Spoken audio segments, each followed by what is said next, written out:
The marble floors gleamed under my worn sneakers, each squeak echoing through the cavernous penthouse like an accusation. I pressed my palm against the cool surface of the kitchen island, steadying myself as exhaustion pulled at my bones. 3 jobs. 3 different worlds I moved through like a ghost, invisible until someone needed their trash taken out or their floors scrubbed clean. This job, paid better than the others combined. The penthouse occupied the entire top floor of the building, floor-to-ceiling windows offering a view of the city that made my stomach drop every time I looked. I didn't belong in places like this. The art on the walls probably cost more than I'd earn in a lifetime. The furniture was the kind you were afraid to touch, all sharp angles and expensive leather that smelled like wealth and danger. I'd been cleaning here for 2 weeks, and I still hadn't met the owner.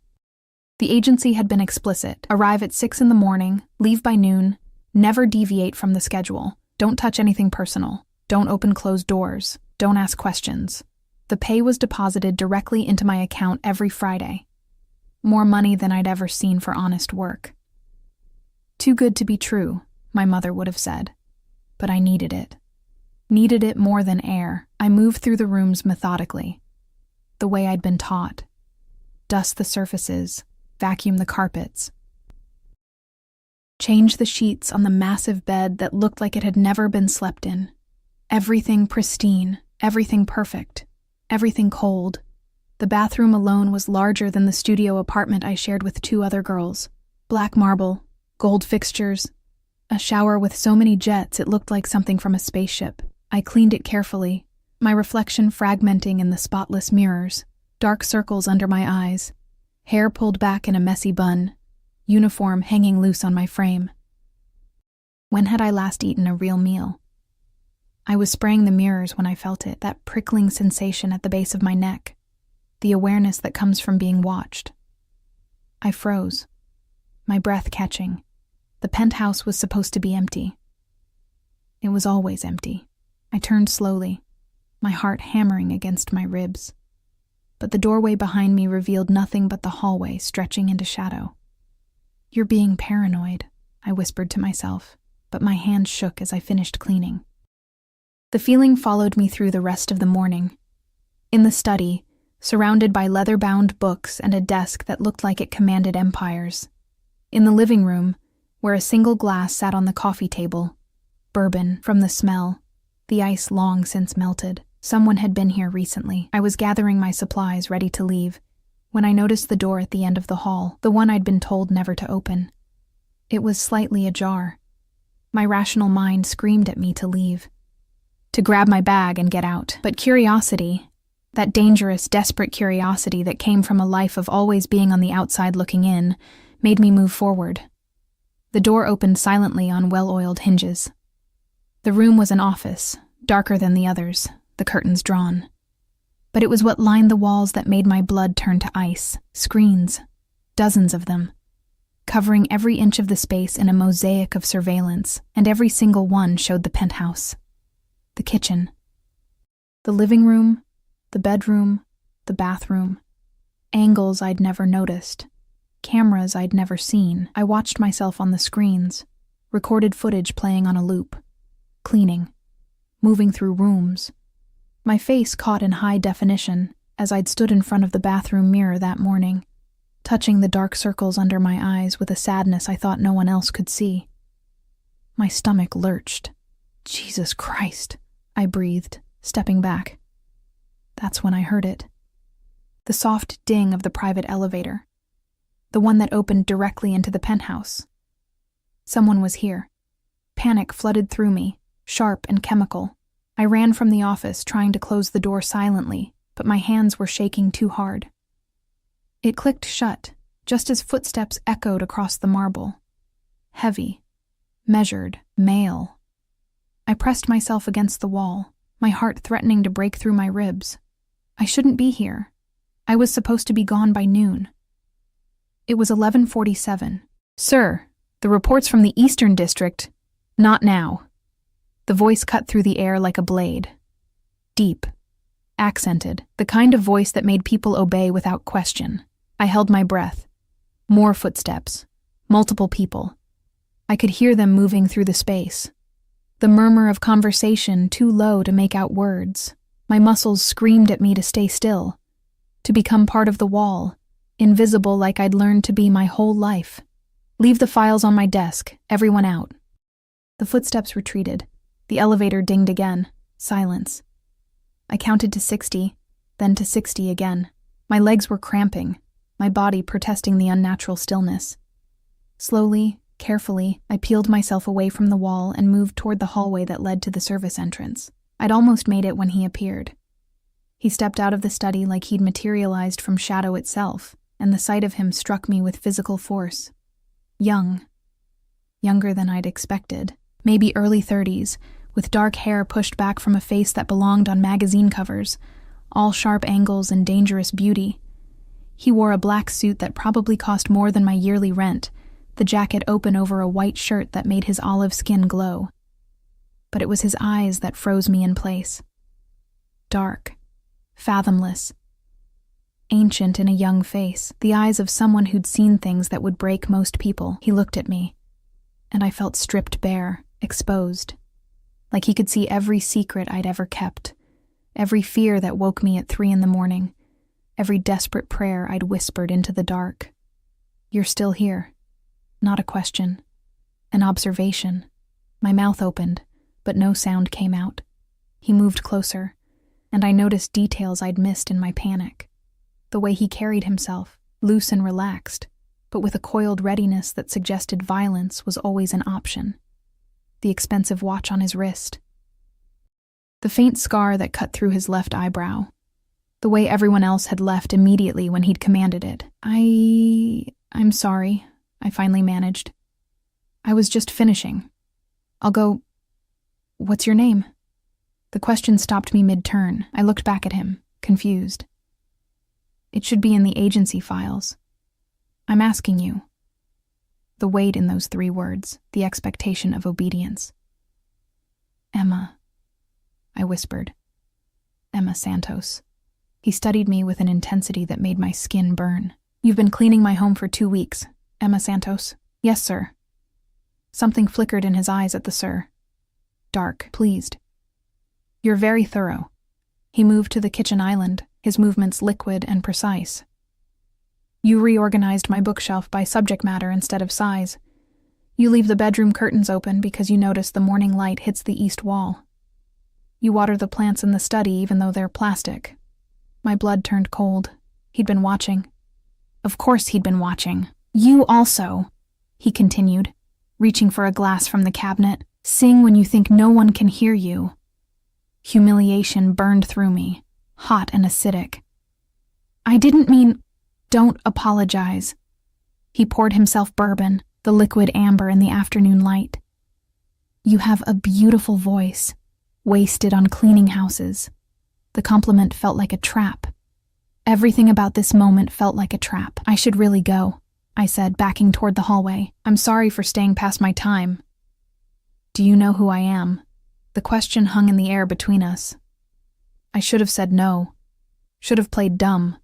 But something in his gaze told me he'd know if I lied. No, I said carefully. The agency doesn't tell us anything about the clients. A slight smile curved his lips. It didn't reach his eyes. Smart policy. He took a sip of his drink, watching me over the rim. My name is Dante Marchetti. Does that mean anything to you? My mind raced. Marchetti. The name sounded familiar, like something I'd heard whispered in the kind of places where people spoke in hushed tones. Where? Then it hit me. The news. That story about the organized crime families in the city, the investigation that had suddenly gone quiet. Marchetti. The room tilted. I see you've made the connection. He set his glass down with a soft click. Now you understand why the pay is so generous. Why the rules are so strict. Why you've never seen me until now. I couldn't breathe. Couldn't think. Everything in me screamed to run, but my legs wouldn't obey. I'm not going to hurt you, Emma. His voice had softened, taken on an almost gentle quality that was somehow more terrifying than anger would have been. But we need to have a conversation about what you saw, about what happens next. I didn't see anything, I said quickly. Too quickly.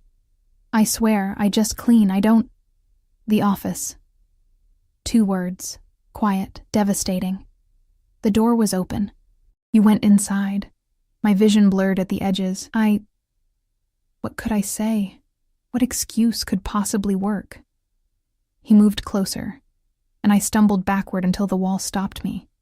He didn't touch me, but I could feel the heat of him, smell the expensive cologne mixed with something darker, gunpowder maybe, or blood. Do you know what I do to people who see things they shouldn't? He asked softly. Every instinct I had told me not to answer, not to engage, to make myself small and hope he lost interest. But his eyes demanded honesty. No, I whispered. Neither do I, he said. And the confession shocked me into looking up at him. Because no one's ever survived long enough for me to decide. The words should have terrified me, should have sent me running. Instead, I saw something flicker in his expression. Something that looked almost like conflict. Please, I heard myself say. I need this job. I won't tell anyone. I swear on my life I won't. You have family? The question came out of nowhere. What? Family. People who depend on you. His gaze bore into mine. Answer me. My mother, I said, tears burning behind my eyes. She's sick. The medical bills. That's why I work 3 jobs. That's why I need... I cut myself off, but it was too late. His expression shifted. Something dark and possessive moving behind his eyes. 3 jobs, he repeated. When do you sleep, Emma Santos? That's none of your... When do you sleep? The command in his voice made me answer without thinking. 4 hours, maybe 5 on good nights. He stared at me for a long moment. Then he pulled out his phone, pressed a button, and spoke in rapid Italian. I caught only fragments, my name, an address, something about security. When he finished, he looked at me again. You no longer work for the agency, he said calmly. As of now, you work for me. You'll clean this penthouse and only this penthouse. Your salary will be triple what you are making at all 3 jobs combined. Your mother's medical bills will be paid in full by the end of the week. I couldn't process the words. What? You wanted to keep your job. He stepped back, giving me space to breathe. Now you have it. But understand this. You belong to me now. You don't leave this building without my permission. You don't speak to anyone about what you've seen. You don't question my rules. You can't just... I can. Simple. Final. And I have. Your things will be moved to a room on the floor below this one by tonight. You'll find everything you need already there. Terror and confusion warred inside me. Why are you doing this? He moved to the window, looking out at the city far below. When he spoke again, his voice was different. Quieter. Almost vulnerable. Because I've been watching you for 2 weeks, Emma. Watching you care for things that aren't yours. Watching you sing to plastic plants and leave notes for a man you've never met. Watching you work yourself to exhaustion for someone you love. He turned back to me, and the look in his eyes made my heart stop. And I've decided I'm not letting you leave. The room on the floor below wasn't a room. It was a prison dressed in silk and expensive furniture. I stood in the doorway, my few belongings already arranged on surfaces I hadn't touched. Someone had unpacked for me, gone through my things. The violation of it made my skin crawl. But what choice did I have? Dante Marchetti had made it clear. This wasn't a request. It was ownership. The space was larger than any apartment I'd ever lived in. A king-sized bed dominated the center, covered in linens that probably cost more than my mother's monthly medication. Floor-to-ceiling windows offered the same vertiginous view of the city, making me feel like I was suspended in air. A door led to a bathroom with heated floors and a tub deep enough to drown in. Everything I could possibly need, everything except freedom. I walked to the window, pressing my forehead against the cool glass. Below, people moved like ants, free to go wherever they wanted, to live their insignificant, beautiful lives without someone watching their every move. My phone buzzed. I pulled it from my pocket with shaking hands. Mom. The hospital called. They said all my bills have been cleared. Emma, what did you do? Tears blurred my vision. He'd already done it. Within hours of his decree, my mother's crushing debt had simply vanished. Me. Don't worry about it. Everything's fine. I got a better job. Mom, are you safe? The question sat on my screen, unanswered. Was I safe? I was trapped 40 floors above the ground with a man who commanded criminal empires. A man who'd installed cameras throughout his home to watch me without my knowledge. A man whose eyes held the kind of darkness that swallowed light. Me. Yes. I love you. I couldn't tell her the truth. Couldn't burden her with this. A knock on the door made me jump. Come in, I called, hating how small my voice sounded. A woman entered. 50s, severe expression, dressed in black like she was attending a funeral. She carried a garment bag and a tablet. Miss Santos. I'm Mrs. Chen, Mr. Marchetti's household manager. Her accent was crisp, British. Her eyes assessed me with clinical efficiency. We need to discuss your new position. New position. As if I'd accepted a job at a bank instead of being imprisoned by a mafia boss. I already know how to clean, I said, trying to find some shred of defiance.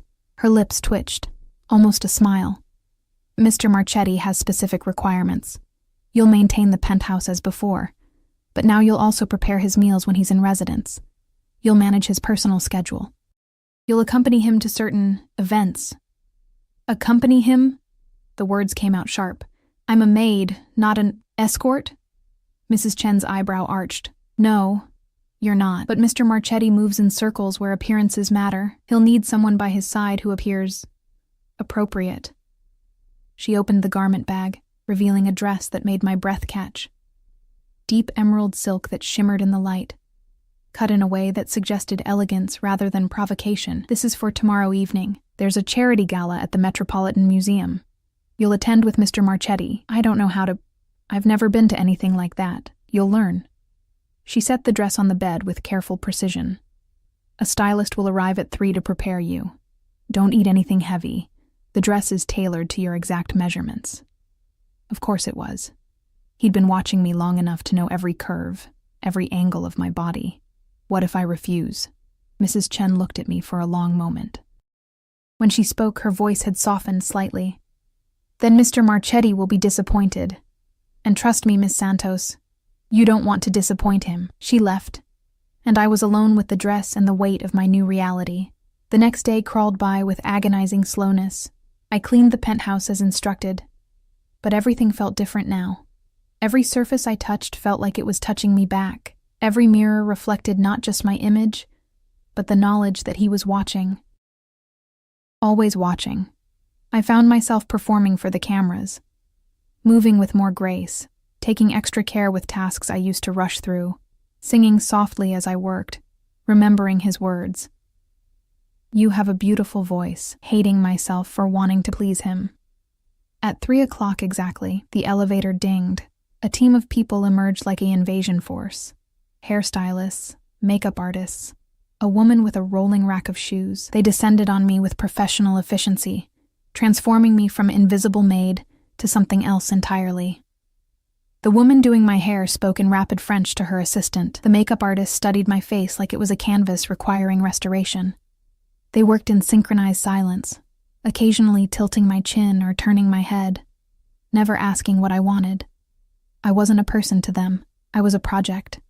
2 hours later, I stared at my reflection and didn't recognize myself. The dress fit like it had been painted on, the emerald silk making my skin glow. My dark hair had been swept into an elegant updo, a few tendrils left loose to frame my face. The makeup was subtle, but transformative. My eyes looked larger, my cheekbones more pronounced, my lips fuller. I looked like I belonged in Dante Marchetti's world. The thought made me sick. Mr. Marchetti is waiting in the penthouse, Mrs. Chen announced, appearing in the doorway. Remember, smile when appropriate, speak when spoken to, and stay by his side at all times. I'm not a child, I snapped. Her expression didn't change. No, you're something far more valuable to him. Act accordingly. The elevator ride to the penthouse felt like ascending to my execution. My heart hammered against my ribs, the heels they'd given me clicking against the floor, with each nervous shift of weight. The doors opened. Dante stood by the windows, his back to me, silhouetted against the dying light. He wore a tuxedo that made him look like danger wrapped in civilization. all clean lines and barely contained power. He turned, and the look in his eyes when he saw me made my breath catch. Emma. My name on his lips sounded like a prayer, or a curse. He crossed the space between us in 3 strides, moving with that predatory grace that made every nerve in my body sing warning. He stopped close enough that I could smell his cologne, something dark and expensive that made my head swim. You look. He reached out, his fingers hovering near my face but not quite touching. Perfect. I look like someone I'm not, I said, hating how my voice shook. No. His hand dropped. You look like who you've always been. I just gave you the clothes to match. Before I could respond, he offered his arm. We need to leave. The car is waiting. I stared at his arm like it was a snake. And if I don't go, then I'll carry you. Simple. Matter of fact. But I'd rather you walked. It'll be less embarrassing for both of us. I took his arm because I had no choice. Because my mother's health depended on his money. Because 40 floors was a long way to fall. The elevator descended, and I felt like I was sinking into deep water. The garage was vast and shadowy, filled with cars that cost more than houses. A black Mercedes waited near the elevator, gleaming under harsh lights. 2 men in dark suits flanked it, massive, expressionless, the kind of men whose job description included violence. One opened the back door. Dante guided me inside with a hand at the small of my back, his touch burning through the silk. The interior smelled like leather and danger. Dante slid in beside me, too close, his thigh pressing against mine. The door closed with a solid thunk that sounded like a cell locking. We pulled out of the garage and the city swallowed us. You're frightened, Dante observed, his voice quiet in the intimate space. You kidnapped me. I think that's a reasonable response. A slight smile curved his lips.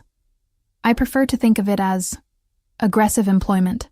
Most employers don't install cameras to watch their staff. The smile vanished.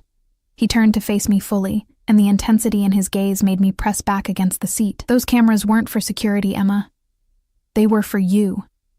My breath caught. What? The first day you came to clean, I happened to be home, working in my office. I saw you on the monitors, this small exhausted girl who sang to plants and left notes thanking me for the honor of cleaning my toilet. His laugh was bitter. Do you know what it's like to watch someone find joy in the smallest things? To see genuine kindness in a world that's forgotten what that means, so you decided to trap me? I decided to keep you. His hand moved to my face, fingers tracing my cheekbone with devastating gentleness, because in 2 weeks, you became the only real thing in my life. Everything else is blood and business and bullshit. But you were real. I wanted to jerk away from his touch. Wanted to scream that he was insane, that you don't own people, that this was wrong on every conceivable level. But his fingers were so gentle, and the look in his eyes was so desperately human. I'm not a pet, I whispered. No. His thumb brushed across my lower lip, and I shivered despite myself. You're so much more than that. The car glided through traffic, the city lights painting shadows across his face. We rode in tense silence until we pulled up in front of the museum, all marble steps and classical architecture, lit up like a temple. Remember, Dante said as the door opened, you stay by my side. You don't wander off. You don't speak to anyone without my permission. You mean you don't trust me not to scream for help? His eyes darkened. I mean I don't trust anyone else not to hurt you. My world is full of people who'd use you to get to me. Stay close, Emma. I won't ask again. He stepped out, and cameras flashed like lightning. I heard voices calling his name, saw the crowd that had gathered behind velvet ropes. Dante Marchetti arriving at a charity gala was apparently news. He turned back, offering his hand. I took it because the alternative was staying in the car. Because part of me, a part I hated, was curious about his world. The moment my heel touched the pavement, the cameras went insane. Flashes exploded around us, voices shouting questions I couldn't parse. Dante's arm went around my waist, pulling me against his side with possessive firmness. Smile, he murmured against my ear. Let them think you want to be here. So I smiled, and I hated that it felt almost natural. We climbed the steps together, moving through a sea of wealth and power. People parted for Dante like he was royalty, or a shark. The looks we received ranged from curious to calculating to openly hostile. A woman in a dress that cost more than my life stepped forward, her smile sharp. "Dante. How unexpected to see you here, Victoria." His tone could have frozen fire. "Still pretending your husband's money makes you interesting?" Her smile never wavered, but her eyes promised murder. "And who is this?" "Mine," Dante said simply, and the possessiveness in that single word made my knees weak. We moved past her, into the museum's grand hall. Chandeliers dripped crystal light over a crowd that represented more money than I could comprehend. Waiters circulated with champagne and hors d'oeuvres. A string quartet played something classical and melancholy. I felt like I'd stumbled into a different universe. "Stay here," Dante commanded, positioning me near a pillar. "I need to speak with someone. Don't move." He disappeared into the crowd, and I was alone among wolves in designer clothing. That's when I saw him, a man watching me from across the room. Young, handsome in a cruel way, with ice-blue eyes that stripped me bare. He smiled, slow and predatory, and started walking toward me. Every instinct I had screamed danger. I looked for Dante, but he'd vanished into the crowd. The man was getting closer, moving with purpose, and I had nowhere to run. He stopped in front of me, so close I could smell whiskey on his breath. "So you're Dante's new toy," he said, his accent thick with something Eastern European. He always did have excellent taste. "I don't know what you're talking about, don't you?" His smile widened. "Tell me, does he know what you did? What you really are?" My blood turned to ice. "What?" "Everyone has secrets, Piccola." He reached out, tucking a loose strand of hair behind my ear. The touch made my skin crawl. "I wonder what Dante would do if he knew yours." Before I could respond, a hand clamped onto the man's wrist with crushing force. Dante had returned, and the look on his face promised death. The air turned glacial. Dante's grip on the man's wrist tightened until I heard bone creak. His face remained perfectly calm, that terrifying calm that preceded hurricanes. But his eyes burned with something feral and uncontained. "Alexei?" Dante's voice was soft, deadly. "Did I give you permission to touch what's mine?" The man, Alexei, tried to pull away, but Dante held him effortlessly. "I was just introducing myself." "You were marking your grave." Dante twisted the wrist slightly, and Alexei's face went white. "You have 3 seconds to walk away. After that, I stop being civilized." Alexei jerked free, stumbling backward. He shot me a look filled with poisonous promise before disappearing into the crowd. The people nearby had witnessed everything, but pretended they'd seen nothing, their conversations continuing without pause. This was normal in Dante's world. Violence wrapped in tuxedos. Dante turned to me, and the fury in his expression morphed into something else: concern, possessiveness. An emotion I couldn't name but felt in my bones. "Did he hurt you?" His hands moved to my shoulders, his touch gentle despite the violence I'd just witnessed. "No. He said something strange." Dante's jaw tightened. "What did he say?" The question Alexei had asked echoed in my mind. "Does he know what you did? What you really are?" But I had no secrets. I was nobody. An exhausted girl who cleaned houses and sang to plastic plants. "Nothing important," I lied, not understanding why I was protecting a stranger who'd threatened me. Dante studied my face with that unnerving intensity, like he could read my thoughts. "You're lying. But we'll discuss it later. Right now, we're leaving." "We just got here. I don't care." His hand found the small of my back again, guiding me toward the exit with barely restrained urgency. "Alexei Volkov doesn't make social calls. His presence here means something, and I'm not risking you to find out what." We moved through the crowd quickly, Dante's body positioned between me and everyone else like a human shield.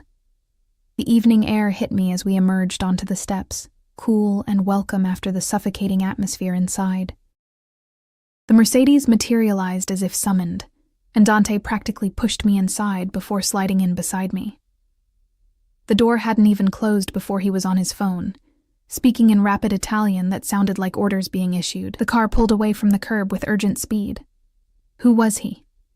I asked, my voice smaller than I wanted.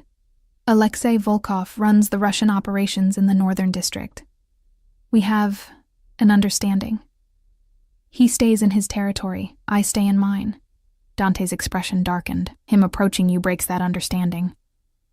Maybe he was just being friendly. Men like Alexei are never just friendly. He turned to me, and the possessiveness in his eyes made my breath catch. He was sending a message, letting me know he can get to you, that you're vulnerable. I am vulnerable, I said quietly. You made sure of that when you trapped me in your penthouse. Something flickered in his expression, almost like regret. I know what you think of me, Emma. You think I'm a monster who collects pretty things and locks them away. His hand moved to my face, fingers tracing the curve of my jaw. Maybe you're right, but at least in my cage you're safe. Out there. He gestured toward the city beyond the tinted windows. You're prey. And with you, I'm what? A possession. With me, you're mine. There's a difference. The car wound through streets I didn't recognize, moving away from the direction of the penthouse. My pulse quickened. Where are we going? Somewhere secure.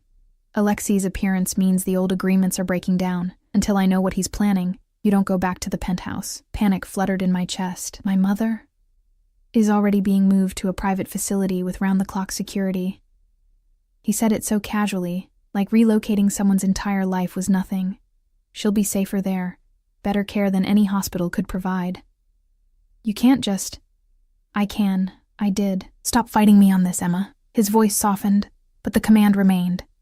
I'm trying to protect you, by controlling every aspect of my existence? Yes. The honesty of it stunned me into silence. We drove for another 20 minutes before pulling into an underground garage. Not the one beneath Dante's building. This one was smaller, more industrial. The car stopped beside a private elevator flanked by 2 armed guards who nodded at Dante with military precision. Where are we? I asked as we stepped into the elevator. A safe house, one of several I maintain throughout the city. The elevator began to rise. No one knows about this location except my most trusted people. The doors opened onto a loft that couldn't have been more different from the penthouse. Where that space was all cold marble and expensive art, this was warm. Exposed brick walls, hardwood floors, furniture that looked lived in rather than displayed. Floor-to-ceiling windows revealed a view of the waterfront, dark water reflecting city lights. It felt like a home rather than a showpiece. There's food in the kitchen, clothes in the bedroom, Dante said, shrugging off his jacket and draping it over a chair. He rolled up his shirt sleeves, revealing forearms corded with muscle and marked with scars that told stories I probably didn't want to know. Make yourself comfortable. We'll be here for a few days. A few days? My voice rose. I can't just disappear for days. You already have. He moved to the windows, looking out at the water. As far as anyone knows, you're exactly where I want you to be. With me. The casual way he said it, like my life was just a variable in his equations. I wanted to scream, to throw something, to make him understand that I was a person, not a chess piece. Instead, I asked the question that had been burning in my mind since the museum. What did Alexei mean when he asked if you knew what I really am? Dante turned slowly, and the look in his eyes was dangerous. I was hoping you'd tell me. I don't know what he's talking about. I'm nobody. Just a girl who cleans houses. Nobody is just anything, Emma. He crossed the space between us, and I found myself backed against the brick wall. He braced his hands on either side of my head, caging me in. I've had you investigated, background checks, financial records, employment history. Everything came back exactly as you said. Exhausted girl working 3 jobs to pay her mother's medical bills. His face was so close I could see flecks of gold in his dark eyes. But Alexei doesn't waste words. If he said you have secrets, then something in your past connects to my world. His thumb brushed across my lower lip. So I'll ask you one more time. What aren't you telling me? My mind raced. What could possibly connect me to organized crime? My life was work and sleep and worry. There was nothing. Wait. A memory surfaced, hazy and half forgotten, 6 months ago. A man who'd come to our apartment looking for my roommate, Sarah. He'd been nervous, insistent, had left a package and begged Sarah to hold it for a few days. She'd refused, kicked him out. But what if she hadn't? What if that package had something to do with... There was a man, I said slowly. He came to my apartment months ago, looking for my roommate. He wanted her to hold something for him. She refused. Dante's eyes sharpened. What kind of package? I don't know. She threw him out before I could see. It was probably nothing. What was your roommate's name? Sarah Chen. But she moved out weeks ago. I haven't heard from her since. Something dark passed over Dante's face. He pulled out his phone, dialed, spoke in clipped Italian. I caught a name. Sarah Chen. Repeated several times with increasing urgency. He hung up and looked at me with an expression I couldn't read. Sarah Chen was found dead 3 days ago in the river. Execution style. The room tilted. What? The man who came to your apartment. Did you get a good look at him? Yes. Dark hair. Scar on his cheek. He had an accent. Eastern European, I think. Shit. Dante dragged a hand through his hair, his composure cracking. He was one of Alexi's runners. If he approached Sarah, if he left something at your apartment... But she refused. She didn't take anything. Alexei doesn't know that. His hands gripped my shoulders. He thinks you have whatever his runner was trying to hide. That's why he approached you tonight. He was testing you. Seeing if you knew what you had. But I don't have anything. It doesn't matter what you actually have, Emma. It matters what he thinks you have. Dante's grip tightened. And now he knows you're connected to me, which makes you valuable. A bargaining chip. Terror flooded through me. What does that mean? It means he'll try to take you. Use you to get whatever his runner hid, or to leverage me into giving up territory. Dante pulled me against his chest, and I let him because I was shaking too hard to stand on my own. But I won't let that happen. You understand me? I will burn this entire city down before I let him touch you again. The vehemence in his voice should have scared me. Instead, it felt like the only solid thing in a world that had suddenly turned liquid and dangerous. Why? I whispered against his chest. Why do you care? You barely know me. His arms tightened around me. I've watched you for weeks, Emma. Watched you be kind when the world gave you every reason to be bitter. Watched you work until your hands bled because you loved someone enough to sacrifice yourself. Watched you find beauty in plastic plants and cleaning supplies. He pulled back enough to look at my face, his hands cradling it with devastating gentleness. You made me remember what it feels like to be human, to want something besides power and revenge and blood. His forehead pressed against mine. So yes, I barely know you, but I know enough to understand that if I let you go, I'll never find anything real again. My heart hammered against my ribs. This was insane. He was insane, possessive and controlling and dangerous in ways I couldn't fully comprehend. But when he looked at me like that, like I was water in a desert, I felt something shift inside me. I'm not yours to keep, I said. But the words had lost their conviction, then be mine to protect. His lips brushed against my forehead. Let me keep you safe. Let me give you a life where you don't work yourself to exhaustion. Let me... His phone buzzed. He pulled away, answering with a sharp, "What?" Whatever the person on the other end said made his expression turn murderous. When? A pause. How many? Another pause. Longer this time. Keep them there. I'm on my way. He hung up and looked at me, and I saw something in his eyes I hadn't seen before. Fear. What's wrong? Alexei made his move faster than I expected. He sent men to the penthouse. Dante was already moving, grabbing a jacket from the closet, checking something inside it that looked like a gun. They're looking for you. But I'm not there. They don't know that. Which means we have a small window before they figure out where you really are. He pulled on the jacket, then turned back to me. I need you to stay here. Don't answer the door. Don't go near the windows. Don't call anyone. Where are you going? To remind Alexei why people fear the Marchetti name. He crossed back to me, pulled me into a hard kiss that tasted like desperation and violence, and something that felt dangerously like goodbye. I'll be back before morning, and when I return, this ends. One way or another. He was gone before I could respond, the elevator doors closing on his retreating form. I stood alone in the safe house, 40 stories above a city that had suddenly become a battlefield, and realized that somewhere between the penthouse and this moment, I'd stopped wanting to escape. The hours crawled by like wounded animals. I paced the loft, my heels abandoned somewhere near the door, the emerald dress whispering against my legs with each agitated step. The city beyond the windows pulsed with light and life, oblivious to the war being waged in its shadows. Dante had been gone for 3 hours, then 4, then 5. I tried not to imagine what he was doing. Tried not to picture the violence those elegant hands were capable of inflicting. But my mind kept returning to the way he'd looked at Alexei, that cold, terrifying calm that preceded destruction. I will burn this entire city down before I let him touch you again. The words should have horrified me. Instead, they wrapped around my chest like armor. Around midnight, exhaustion finally dragged me to the bedroom. The space was sparse but comfortable. A large bed with dark sheets, a dresser, a single chair by the window. I found clothes in the closet, all in my size. Of course they were. Dante had planned for this contingency long before tonight.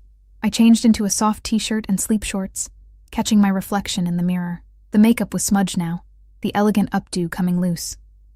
I looked like what I was, a girl playing dress-up in a world where the costumes came with blood prices. But I didn't look frightened anymore. That realization stopped me cold. When had I stopped being terrified?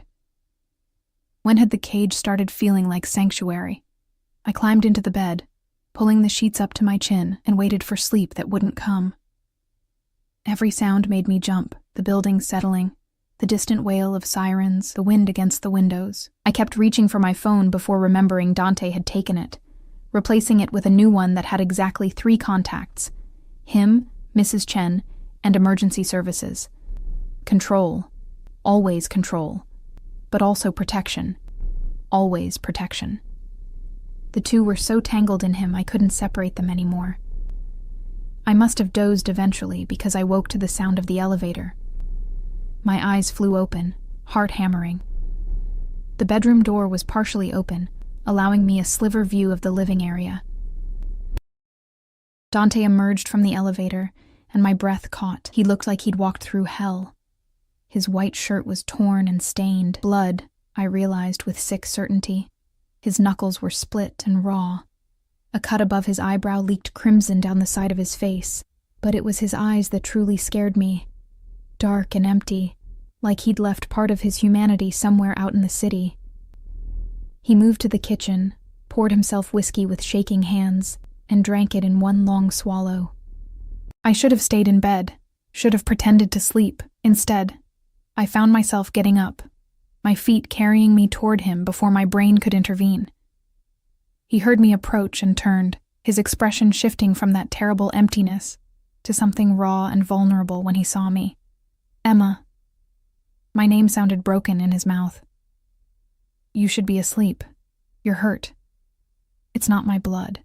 He set the glass down carefully, like he didn't trust his hands. Most of it, anyway. The casual way he said it, like violence was weather, something that happened, unavoidable and unremarkable. I moved to him, reaching up to touch the cut above his eyebrow. He flinched, and I realized it was the first time I'd initiated contact, the first time I'd chosen to bridge the space between us. Let me clean that, I said softly. He stared at me for a long moment, something like wonder crossing his face. Then he nodded. I found a first aid kit under the bathroom sink. Of course there was a first aid kit, because Dante planned for everything. I wet a cloth with warm water and returned to find him sitting on the couch, his head tilted back, eyes closed. He looked younger like this, almost vulnerable. I knelt between his legs, close enough to feel the heat radiating from his body. When I touched the cloth to his forehead, his eyes opened, and the intensity in them made my hands tremble. Tell me what happened, I whispered as I cleaned the blood away. Alexei had 12 men at the penthouse. I had 20 waiting. His voice was flat, emotionless. It wasn't a fair fight. Did you kill them? Some. The rest will wish I had by the time they heal. He caught my wrist gently, stilling my movements. Does that frighten you? Knowing what I'm capable of?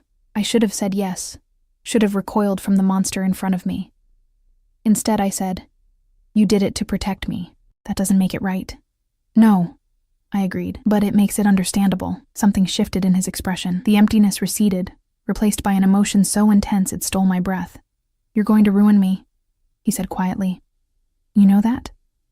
"I'm not trying to." "You don't have to try. You just exist.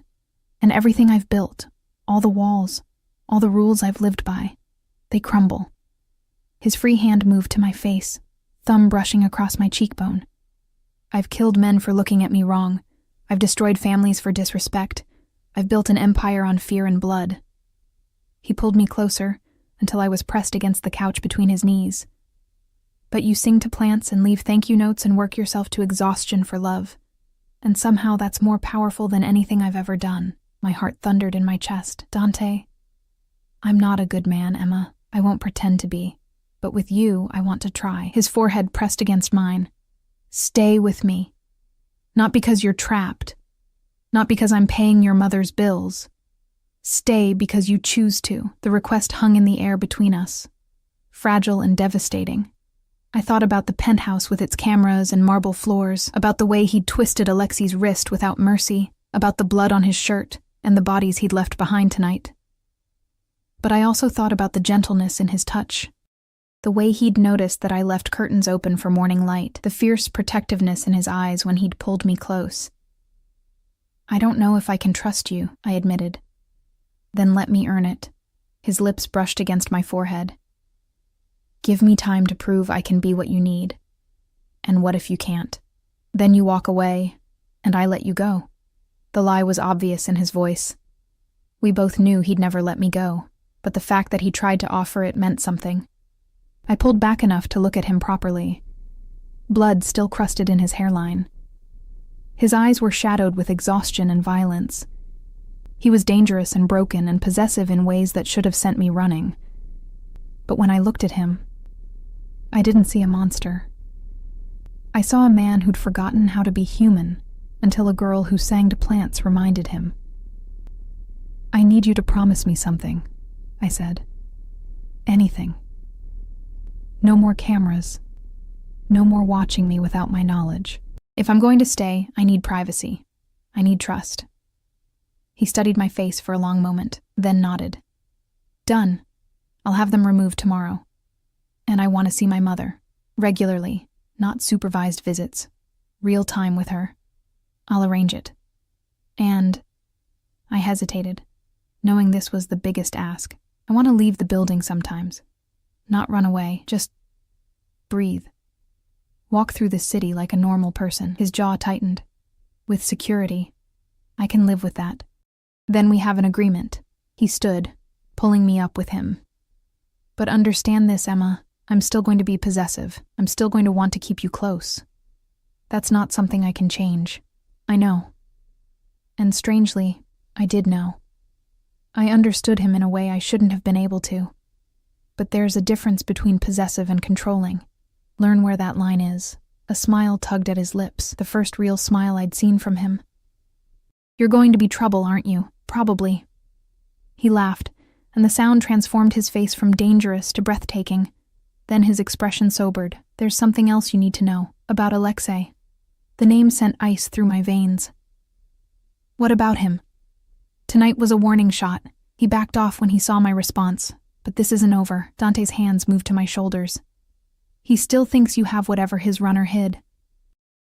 Until we find it, or prove it doesn't exist, you're a target. Then we find it." "We?"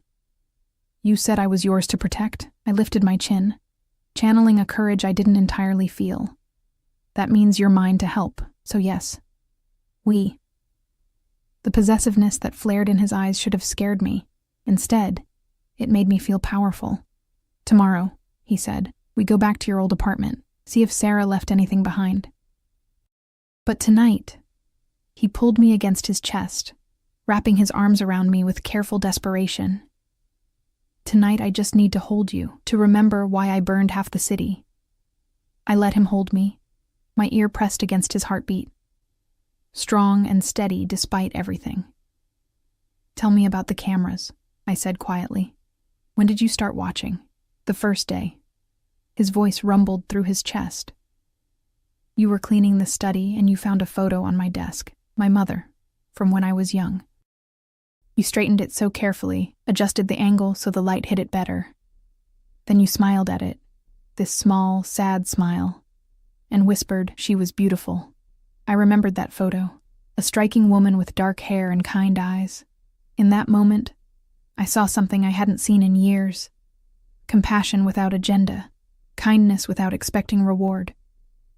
His arms tightened around me. I had the cameras installed that afternoon. I told myself it was for security.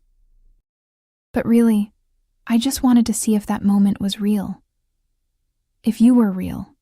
And you sang to plastic plants, Emma. You were the most real thing I'd ever encountered. We stood like that for a long time. Two broken people clinging to each other in the darkness.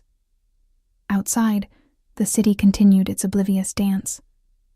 But in here, in this moment, the world had narrowed to just us. "Come to bed," Dante said finally. "You need sleep." "I won't be able to sleep." "Then let me hold you." He led me back to the bedroom, and we lay down together on top of the covers. He pulled me against his chest, one arm wrapped protectively around my waist. I could smell blood and gunpowder and expensive cologne, the scent of Dante's world. "Emma?" "Thank you."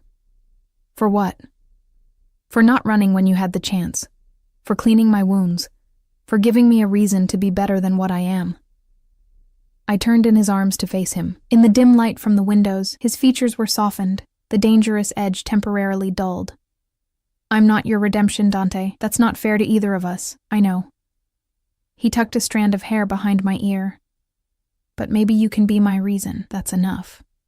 I didn't know what to say to that, so I kissed him instead. It was gentle, tentative.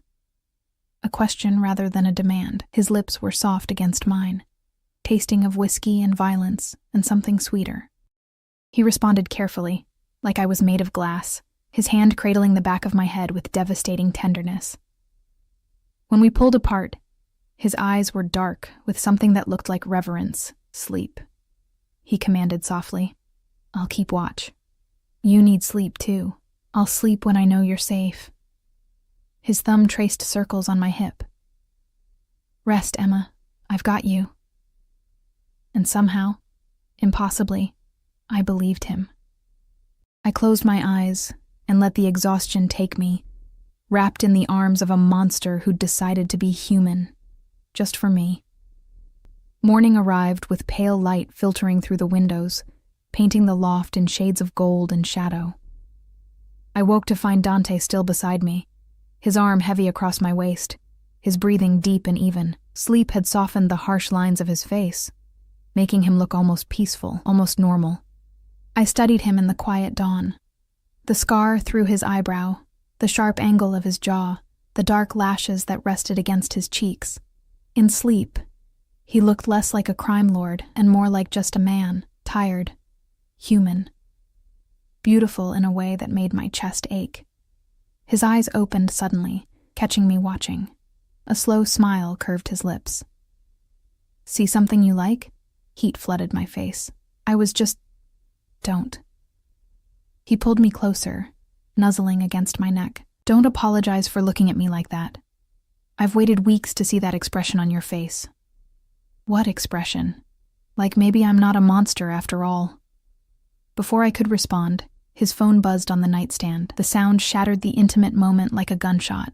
Dante's entire demeanor shifted, the softness vanishing, replaced by the cold efficiency I recognized from before. He answered in clipped Italian, his expression darkening with each passing second. When he hung up, he looked at me with grim determination. "They found something at your apartment. We need to go, now." 30 minutes later, we pulled up outside the rundown building I'd called home for the past 2 years. It looked smaller than I remembered, dingier. The paint peeling, The front steps cracked and uneven. Had it always been this depressing? Or had a few days in Dante's world already changed my perspective? 2 of Dante's men flanked the entrance, their presence making the few residents on the street hurry past with averted eyes. Dante kept his hand at the small of my back as we climbed to the 3rd floor, his body positioned protectively between me and any potential threat. My apartment door hung open, revealing the chaos inside. Someone had torn the place apart. Couch cushions slashed open, their stuffing scattered like snow. Drawers upended, their contents strewn across the floor. The small kitchen ransacked, cabinets hanging from broken hinges. Jesus, I breathed. Alexei's men got here first, Dante said grimly. They were thorough. A man emerged from the bedroom, one of Dante's people, holding something wrapped in plastic. Found it in the air vent, boss. Exactly where you thought it'd be. Dante took the package, unwrapping it carefully. Inside was a small external hard drive, innocuous looking except for the Cyrillic characters scratched into its casing. What is it? I asked. Leverage. Dante's jaw tightened. Financial records, probably. Names and numbers that could destroy Alexei's entire operation. He looked at me. Something dark moving behind his eyes. Sarah must have taken it from the runner after all. Hidden it here without telling you. Guilt twisted in my stomach. She was killed because of this? She was killed because she got involved in something she didn't understand. Because someone in my world thought they could use her as a pawn. His hand found my face, forcing me to look at him. That's not your fault, Emma. None of this is your fault, but it felt like my fault. Sarah had been my roommate, my friend. And she died while I'd been obliviously cleaning penthouses and singing to plastic plants. What happens now? Dante's expression hardened into something ruthless and final. Now I end this, once and for all. The meeting was set for neutral ground. An abandoned warehouse on the waterfront that reeked of rust and old fish. Dante had wanted me to stay at the safe house, but I'd refused. This had started because of me, because of my connection to Sarah. I needed to see it through. He'd relented, but only after making me promise to stay in the car with 2 armed guards. I watched through tinted windows as Dante walked into the warehouse flanked by 6 of his men, the hard drive tucked inside his jacket. Minutes stretched into hours. Or maybe just minutes that felt like hours. Then the gunshot cracked through the air. My heart stopped. The guards tensed, hands moving to their weapons. I pressed against the window, trying to see anything through the warehouse's grimy windows. More gunshots. Shouting. The sound of something heavy hitting the ground. "Stay in the car," one of the guards commanded, but I was already reaching for the door handle. Like hell I will. I ran before they could stop me, my feet pounding against cracked pavement. The warehouse door was ajar, and I slipped through into a space thick with shadows and the smell of gunpowder. Bodies littered the floor, Alexei's men, from the look of them. Blood pooled on concrete. My stomach heaved. But I forced myself to keep moving, following the sound of voices deeper into the warehouse. I found them in a circle of harsh light from a skylight above.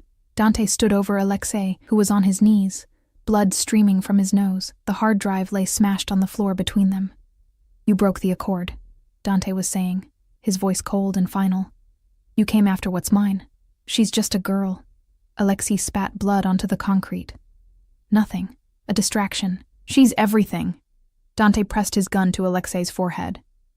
"And that's why you lose. Dante, don't!" My voice echoed through the space. Every head turned toward me. Dante's expression cycled through shock, fury, and something that looked like fear. "Emma, get out of here. Now." "No." I walked forward on shaking legs, past the bodies, past the blood, until I stood at the edge of their circle. "Don't kill him. He tried to take you. He killed your friend. He deserves... I know what he deserves." I looked at Alexei's battered face, feeling nothing but a cold emptiness where hatred should have been. "But if you kill him here, like this, it makes you the same as him. It makes everything you said last night, about wanting to be better, a lie." Dante stared at me, his gun hand trembling. "Emma, please." I moved closer, reaching out to touch his arm. "Please, let him live. Show everyone that Dante Marchetti is more than just violence and fear. Show them mercy." For a long, terrible moment, no one moved. The warehouse held its breath. Then Dante lowered the gun. "Get him out of my sight," he commanded. and his men moved immediately, hauling Alexei to his feet. Exile. No territory, no operation, no protection. He has 24 hours to leave the city. After that, he's fair game for anyone who wants him. Alexei's face went white. Exile was worse than death in their world. But he was alive. As they dragged him away, Dante turned to me with an expression I couldn't read. "That was incredibly stupid," he said quietly. "Probably. You could have been killed. So could you." He crossed the distance between us in 2 strides, pulling me into a crushing embrace.